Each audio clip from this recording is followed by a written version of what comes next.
This work is entitled Appalachian Sequela by the artist Leon Hicks, who was a classically trained engraver and artist, but worked in the medium of prints primarily and in engraving.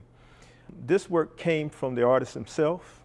Leon is actually still living. Mr. Hicks is about 88 years of age, a retired professor from Webster University and also taught at FAMU, Florida Agricultural Mechanical University, is still working at 88. And he did this particular work in 1967. What is a sequela? A sequela, from a medical perspective, a process of something that happens, an injury prior to a surgery.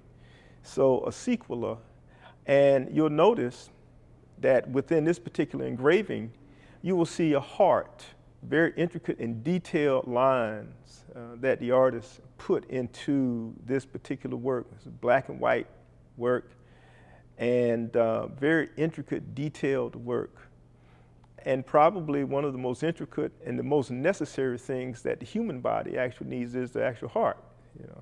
So I look at this, this Appalachian Sequela, and I also like that particular work and have an affinity for the artist because we have several books here in the library. We have Samela Lewis's Black Artists on Art, Volume 1 of Black Artists on Art. Leon Hicks is also in this book. And then also Dr. Samela Lewis's other book, African American Art and Artist.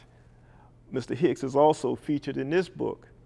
So, that particular work, because we know the artist and also because we can document and chronicle the artist's work in these particular books that we have here in the building. So, very special work.